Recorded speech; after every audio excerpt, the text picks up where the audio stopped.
മഹർഷിയുടെ ആശ്രമത്തിലുള്ള മകളാണ് ശകുന്തള. ആശ്രമത്തിലോ? ഏത് ശ്രമത്തിലുള്ള മകൾ? ശ്രമത്തിലുള്ള മകളല്ല, ആശ്രമത്തിലുള്ള മകൾ. ശകുന്തള മുറ്റത്ത് ഉലാത്തുകയാണ്. അതെ അച്യുതാസ, ഈ ശകുന്തള എന്താ ഉലത്തിയത്? ഉലത്തീന്നല്ലടോ, ഉലാത്തീന്ന് എന്ന് പറഞ്ഞാൽ നടന്ന്. അറിയാൻ മേലെങ്കിൽ മുണ്ടാണ്ടിരിക്കണം കേട്ടാ. ശകുന്തള കണ്വ മഹർഷിയോട് അനുവാദം ചോദിച്ച് കാട്ടിൽ നീരാട്ടിന് പോകുന്നു. ശകുന്തളയെ വണ്ട് ആക്രമിക്കാൻ വരുന്നു. ഇത് ദുഷ്യന്തൻ കാണുന്നു. വണ്ടിനെ ഓടിക്കുന്നു.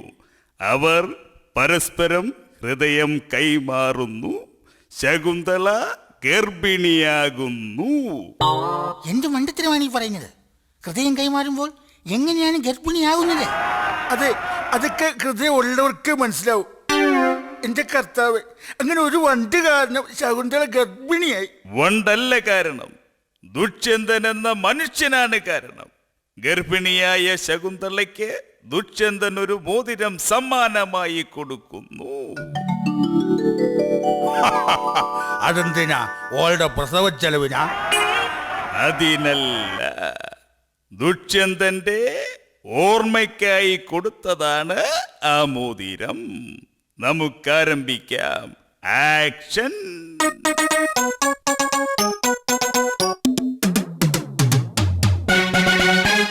രംഗം 1.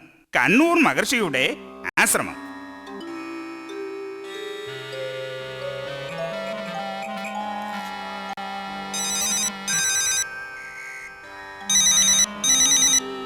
ഹലോ, ആ റൈറ്റ്, അതെ നമ്മൾ തന്നെ, കണ്ണൂർ മഹർഷി. എന്ത്, നാളെ ഹർത്താലാണെന്നാ? നന്നായി. നാളെ കാട്ടി കാണുന്ന എല്ലാ പുലികളെയും മാനിനെയൊക്കെ തല്ലിക്കൊന്നേര് കേട്ടാ. Okay, right. ആ, ഈ ഇതെവിടെ പോന്ന്? അച്ഛാ, ഞാൻ കാട്ടില് KTDC സ്വിമ്മിംഗ് പൂളിൽ നീരാട്ടിന് പോവാ. ആ, തനിച്ചാ പോന്ന്?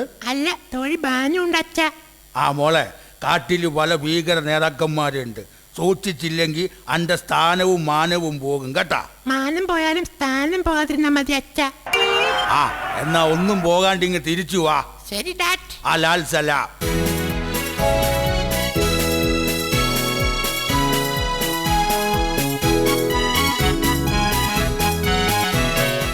രംഗം 2. KTDCയുടെ സ്വിമ്മിംഗ് പൂൾ.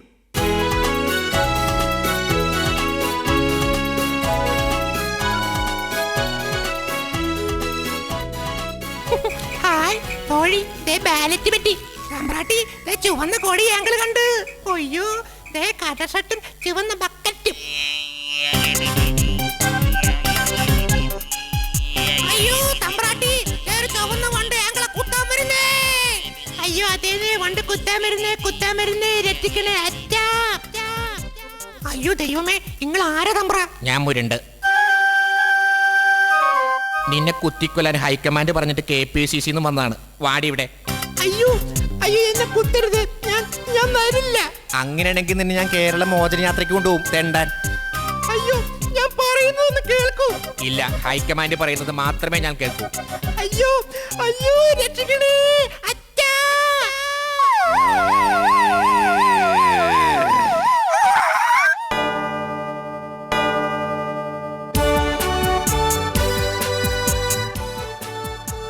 നിർത്ത് നിർത്ത്, എന്റെ കർത്താവ്.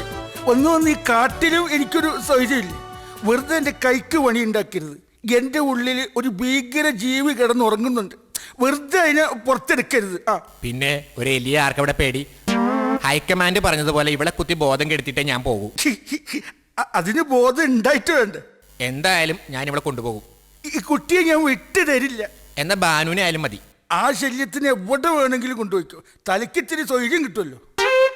എങ്കിലും വരൂ, നമുക്ക് പോകാം. ഹൈക്കമാൻഡിന് ഇതെങ്കിലും ഇരിക്കട്ടെ.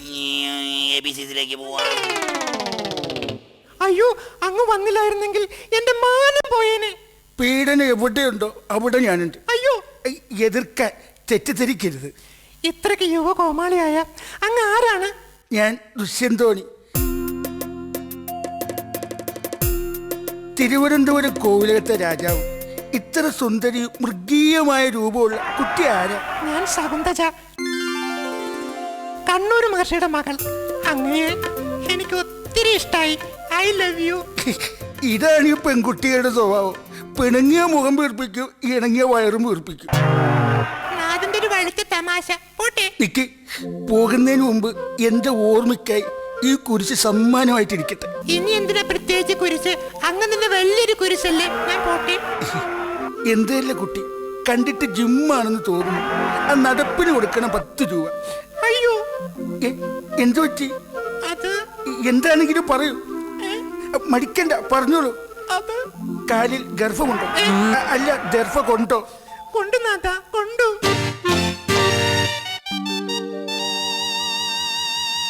ഇത് ഞാൻ സഹിക്കില്ല. ഇതെല്ലാം വെട്ടി നിർത്താൻ അച്യുതമാമ ഇവിടെ ഉണ്ടായിട്ട് ഈ മുള്ളി ഇവിടെ അവശേഷിച്ചത് ഒട്ടും ശരിയായില്ല. Cut cut. ഇങ്ങനെയല്ല അഭിനയിക്കുന്നത്. തനിക്ക് അഭിനയിക്കാൻ അറിയില്ല. അത് വളരെ കറക്റ്റാ. താങ്കളെ പോലെ അഭിനയിക്കാൻ ഇവിടെ ആർക്കും കഴിയില്ല. അതല്ല ഞാൻ ഉദ്ദേശിച്ചത്. അഭിനയിക്കുമ്പോൾ കഥാപാത്രമായി മാറണം. സന്ദർഭം എന്താണെന്ന് അറിയണം. സന്ദർഭം നോക്കി തരം പോലെ പറയാനും പറഞ്ഞത് മാറ്റി പറയാനുമുള്ള കഴിവ് എൻ്റെ അത്രയോ ഓനില്ല. ഞാൻ പറഞ്ഞത് അതല്ല. ഇത് പ്രേമ സീനാണ്. അപ്പോൾ മുഖത്ത് വരേണ്ടത് ശൃംഗാരമാണ്. പക്ഷെ ഈ മുഖത്ത് ശൃംഗാരമില്ല. എന്റെ മുഖത്തോ? നിന്റെ മുഖത്ത് പണ്ടേ ആവശ്യത്തിൽ കൂടുതൽ ശൃംഗാരമുണ്ട്.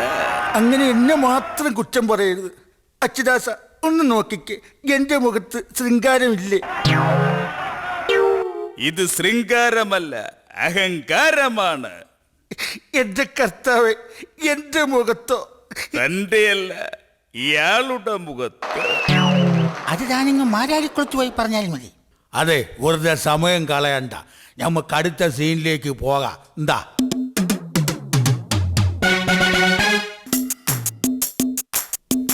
പെണ്ണേ നിന്നെ ഗർഭിണിയാക്കിയതാര്?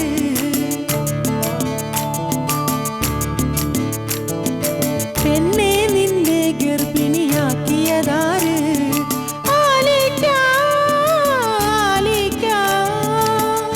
അതെ, പെണ്ണിന്റെ മനസ്സും വയറും ഒരുപോലെ നിറയ്ക്കുവാൻ ആലിക്ക. ഇനി കഥയുടെ അവസാന ഭാഗം. കൊട്ടാരത്തിലേക്ക് കടന്നു വരുന്ന കണ്ണൂർ മഹർഷിയും ശകുന്തളയും. മഹാരാജാവ് നീതി പാലിക്കുക. മഹാരാജാവ് രാജിവെച്ച് പുറത്തു പോകുക. മഹാരാജാവ് നീതി പാലിക്കുക. എന്റെ കർത്താവേ, എന്ത് കുരിശാണ് നീ എന്റെ തലയിൽ എടുത്തു വെച്ചിരിക്കുന്നത്? ഒരു മനസ്സമാധാനം തന്നില്ല. ഇതാരേ വരുന്നത്?